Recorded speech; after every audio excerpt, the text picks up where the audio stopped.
तो सत्यता का आचरण जो दूर से ही लहराता है ध्वजा के भांति, और शीलता जो है ये चरित्र तो कैसा है का ऊंचे गिरी से जौ गिरे तो बूढ़े जन्म एक बार, चरित्र गिरी से जौ गिरे तो बूढ़े जन्म हजार। ऊंचे पर्वत से गिरेंगे तो एक बार मरेंगे, लेकिन चरित्र के पहाड़ से अगर गिर गए तो हजारों जन्म आपका बुड़ जाएगा। ये चरित्र इतना महान चीज है। इसी चरित्र के विषय में हम लोग ये कहानी पढ़ रहे थे एक दिन कि त्रिवेणी के संगम पर लगा था मेला। अब शंकर भगवान और माता पार्वती इधर से चले जा रहे हैं आकाश मार्ग से, तो माता पार्वती पूछती है कि स्वामी ये क्या है? बोला ये त्रिवेणी संगम पर मकर संक्रांति के अवसर पर मेला लगा हुआ है। कहा इसमें क्या होता है? बोला इसमें त्रिवेणी के संगम में जो स्नान करते हैं और पवित्र मन से पूजा करते हैं वो वैकुंठ के भागीदार होते हैं। तो बोले ये लाखों करोड़ों लोग स्नान कर रहे हैं, इतनी जगह है वैकुंठ में? बोला ये सारे लोग नहीं जाएंगे। तो चलो मैं बताता हूं कौन कौन जाएंगे। नीचे उतरे और शंकर भगवान ने अपने को कुष्ठी बना लिया, हाथ पैर में कुष्ठ है इस प्रकार का रूप बनाया, और माता पार्वती को कहा तुम अपने को युवती और भी खूबसूरती बना लो। तो बना लिया और माथा उनके जांग पर रख करके लेट गए, और माता पार्वती पंखे झेल रही है। उधर से जो भी स्नान करके आते देखते उसको, उससे पूछते कि ये कौन है तुम्हारे? बोला मेरे पति हैं। कह रही ये तो बूढ़े हैं, इनको कुष्ठ है और तुम पंखे झेल रहे हो, चलो मेरे साथ में, क्या इस बुढ़े के चक्कर में तुम फंसी हो? माने इसी तरह की उल्टी पुल्टी बातें सब बोलते हुए चले गए। शंकर भगवान मंद मंद मुस्कुरा रहे हैं। शाम का समय हुआ, दो भाई बिल्कुल गरीब कहा कि भैया आज तो मकर संक्रांति, चलिए ना हम लोग भी डुबकी लगा लेते हैं। बोला अरे ठंडी में? ना चलिए। तो गए जाकर के दोनों भाई डुबकी लगाते हैं। उधर से जैसे निकले शाम होने वाली थी, सामने में उन्हीं दोनों पर दृष्टि पड़ी। तो उससे पूछा कि बहन ये तुम्हारे कौन हैं? बोला ये मेरे पति हैं। कहा तुम्हारे पति हैं? बोला हाँ ये मेरे पति हैं। अब दोनों भाई देख के दंग रह गए कि ये है युवती, ये है बूढ़े, इसको कुष्ठ हो गया है और उसके बाद भी इनके जांग पर माथा रख करके लेटे हुए, और ये पंखा झेल रही है। दोनों भाई उनके चरणों में गिर पड़े। बोला धन्य हो मेरी बहन, तुम्हारे जैसे पतिव्रता नारी के चलते ही यह धरती टिकी हुई है, नहीं तो रसातल में चली जाती है धरती। चरित्र की इतनी महानता है। स्वामी विवेकानंद गए विदेश में, एक लड़की आई उनके कमरे में, कहा स्वामी जी मुझे तो आपके जैसे ही संतान चाहिए, मेरी यही लालसा आपके जैसे संतान चाहिए। कहा माँ मेरे जैसा दूसरा संतान कहां से होगा? जब जब तुमको संतान और पुत्र की याद आए तो मुझे याद कर लेना, मैं तुम्हारा बेटा तुम्हारे लिए तैयार हूं सदैव। तो ये शीलता जो है, शीलता का माने उत्तम चरित्र, मुक्त हस्त से दान देना और नम्रता का स्वभाव रखना, क्या कहते हैं मधुर स्वभाव रखना, ये तीनों का मिश्रित रूप है शीलता।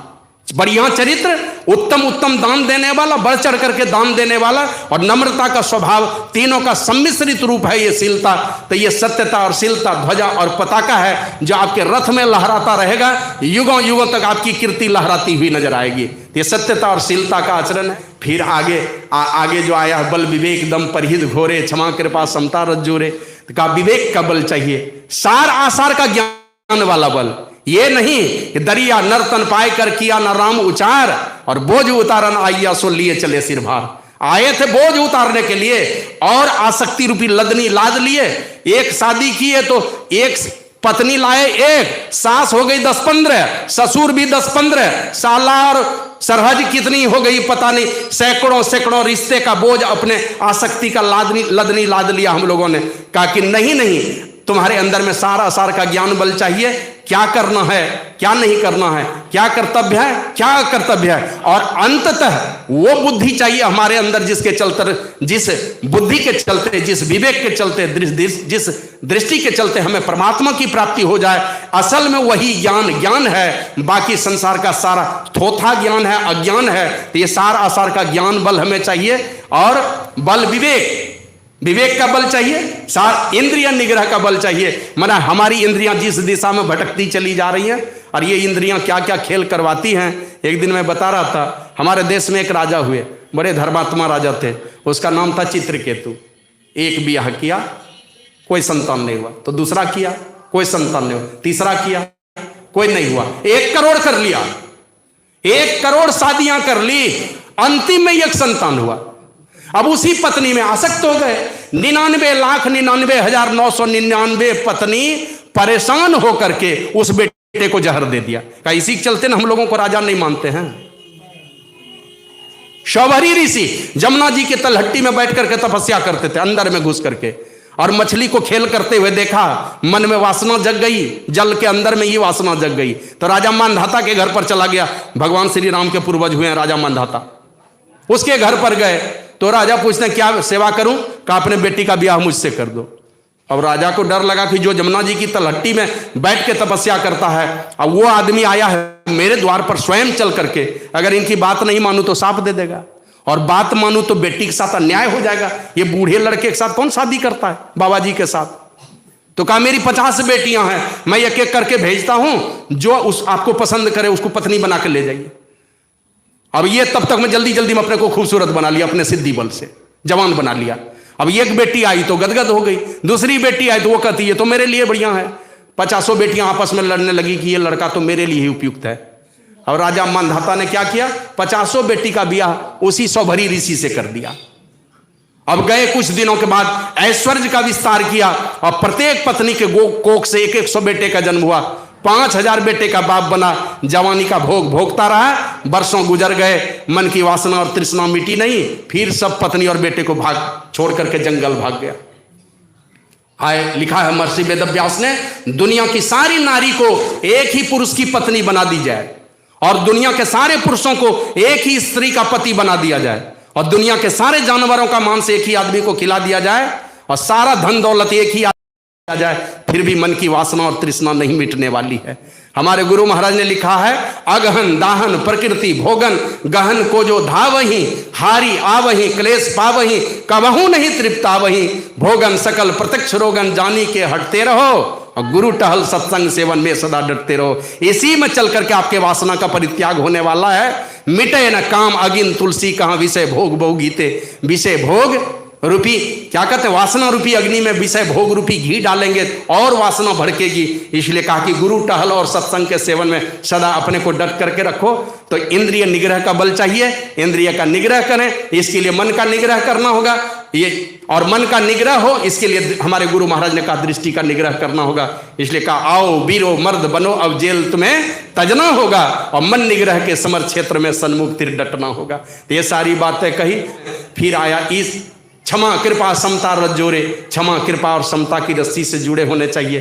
कोई भी गलती करता है, अरे उस क्षमा का भाव रखिए दिल दिमाग में, उसको क्षमा कर दीजिए, कृपा करने वाला भाव रखिए। एक बार एक छोटी सी कथा कहता हूं। एक बार नारद बाबा चले जा रहे थे, आकाश मार्ग से गुजर रहे हैं, देखते क्या है वो एक सरोवर में बहुत सारी स्वर्ग की अप्सराएं नंगी स्नान कर रही है। अब दृष्टि पड़ गई, तो जब जा रहे हैं तो सारी अप्सराएं तो जल्दी जल्दी भाग गई नारद बाबा को देख के, कहीं सांप नहीं दे दे, तो जल्दी जल्दी कपड़े पहन ली। देखा कि 2 लड़का एकदम नंगे खड़ा है, उसी पानी में 2 लड़का नंगे खड़ा है। तो नारद बाबा देख रहे हैं, लगा कि सारी अप्सराएं तो भाग गई, और ये कौन है भाई?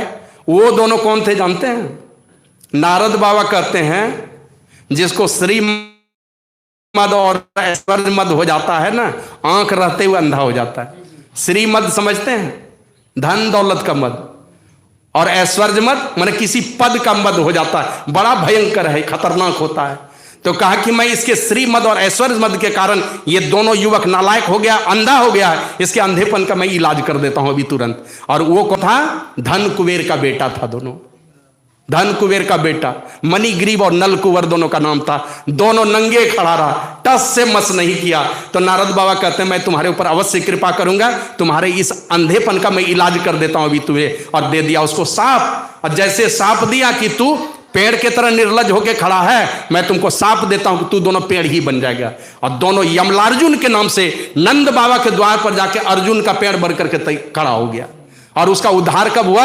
जब कृष्ण भगवान को उखल में मैया जसोदा ने बांधा था, वही उखल लेके बीचे से पार हो गए, और जैसे खींचा ताकत लगा के दोनों पेड़ धराशायी हुआ, और दोनों से 2 युवक निकलता है, दोनों हाथ जोड़ करके प्रार्थना भगवान को प्रणाम करता है कि भगवान धन्य हो देवर्षि नारद, वो महापुरुष, हमने तो बहुत बड़ा अपराध किया था उनके सामने में, निर्लज्ज वाला व्यवहार किया था उनके साथ, लेकिन उन्होंने मेरे ऊपर क्षमा भी कर दिया, और ऐसा क्षमा किया कि साथ ही साथ मेरे ऊपर कृपा भी हो गई कि आप जैसे भगवान का दर्शन हो गया यहाँ इस युग में आकर के। तो क्षमा, कृपा और समता, ये समत्व का साधन किए बिना, समाधि साधन में गए बिना जो हमारे अंदर में समता आएगी नहीं। और ये सातवीं भक्ति में होता है। नाद से बढ़ करके नादानुसंधान किए बगैर समता हमारे अंदर में आ नहीं सकती है, वासना का परित्याग हो नहीं सकता। तो क्षमा, कृपा और समता की रस्सी से ये घोड़े बंधे जुड़े रहते हैं। और इस भजन सारथी सुजाना ये चतुर सारथी है। बढ़िया से बढ़िया सारथी भी कब आपका साथ छोड़ेगा पता नहीं है। यही बात पूछा था ये छंद, क्या कहते हैं, कर्ण ने अपने सारथी से, क्या नाम था कर्ण के सारथी का, श्री सदगुरु महाराज की जय, मैं नाम भूल रहा हूं। तो कर्ण ने पूछा अपने सारथी से कि मैं जब मारा जाऊंगा महाभारत की लड़ाई में तो तुम क्या करोगे? बोला क्या करूंगा, घर चला जाऊंगा। घर चला जाऊंगा जब आप मारे जाएंगे, क्या करूंगा, काम ही खत्म हो जाएगा तो चला जाऊंगा घर। और यही बात पूछा था अर्जुन ने कृष्ण भगवान से कि भगवान अगर महाभारत की लड़ाई में मारा गया तो आप क्या करेंगे? बोला ये हो ही नहीं सकता मेरे रहते। बोला अगर हो जाए?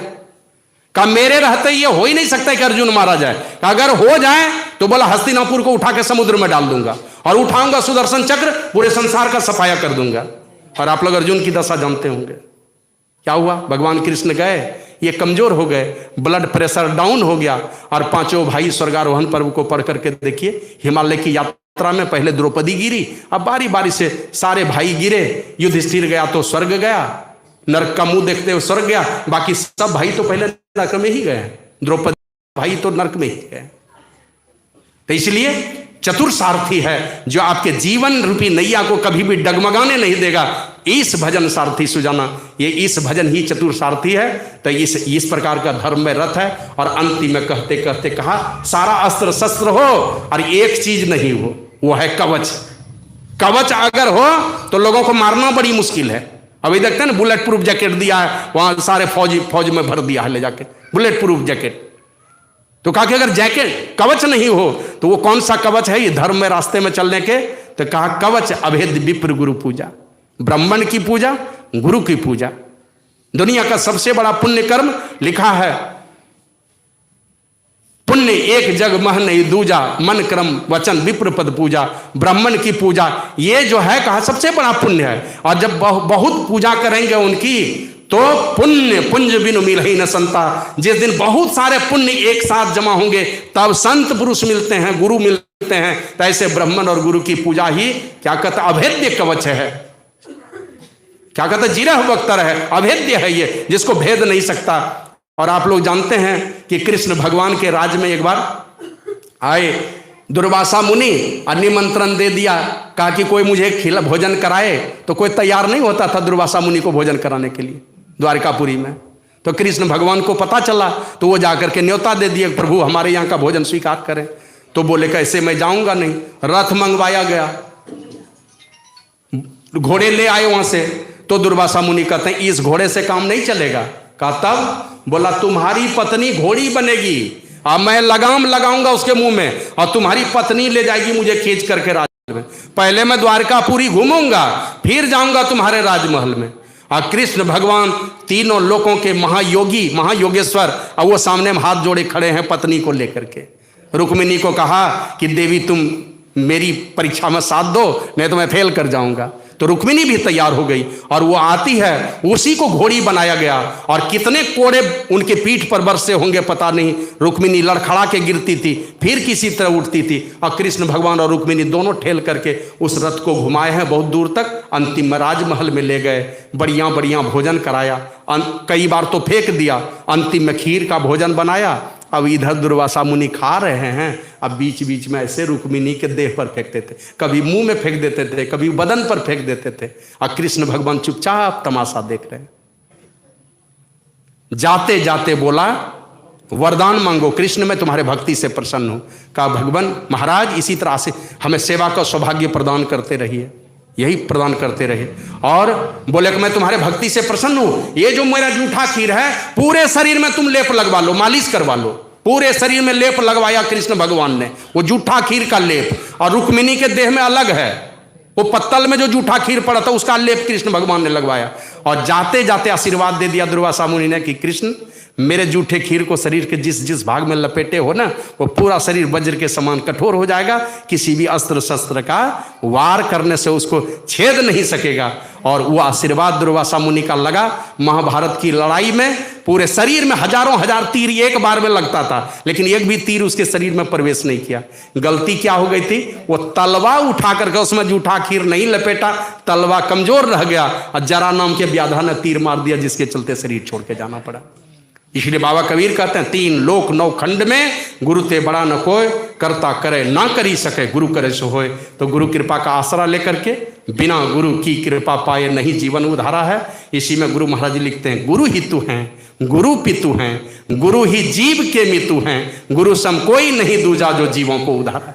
जीव का उद्धार कोई कर दे, कोई संसार में गुरु को छोड़ करके है ही नहीं। इसलिए गुरु के नित्य कर पूजा, जगत इन सम नहीं दूजा, मैं ही को आन नहीं सूझा, फकत गुरु ही आधारा है। एकमात्र गुरु को सर्वाधार मान करके उनके बताए उपदेश और आदेश के घेरे में रख करके गुरु महाराज ने अपने जीवन के उद्देश्य को पूरा किया। और ऐसा करके महाअजय संसारी पूजीति सके सुबीर, इस संसार रूपी दुश्मन को भी जीत के जाता है। सारा संसार उनके जाने के बाद भी उनका जय जयकार करता रहता है, उनके विरह में आंसू बहाता रहता है। आवश्यकता है इसी प्रकार का संकल्प लें, अपने जीवन को धर्म में बताएं, अपने देश की रक्षा के लिए, धर्म की रक्षा के लिए, मानवता की रक्षा के लिए और अपने परम कल्याण के लिए महापुरुषों के विचारों की नितांत आवश्यकता है हमारे जीवन में। ऐसे महापुरुषों की शरणागति होकर के उनसे युक्ति जानकर मानस जप, मानस ध्यान, दृष्टि साधन और नादानुसंधान की क्रिया में पूर्णता करके अंततः उस परमात्मा में मिल जाना, इस संसार को जीतना है। और ऐसा धर्म में जिसके पास है रथ का, उसके लिए कोई दुश्मन ही नहीं है बाकी जीतने के लिए। यही आप लोगों की सेवा में सुनाया। बोलिए प्रेम से श्री सद्गुरु।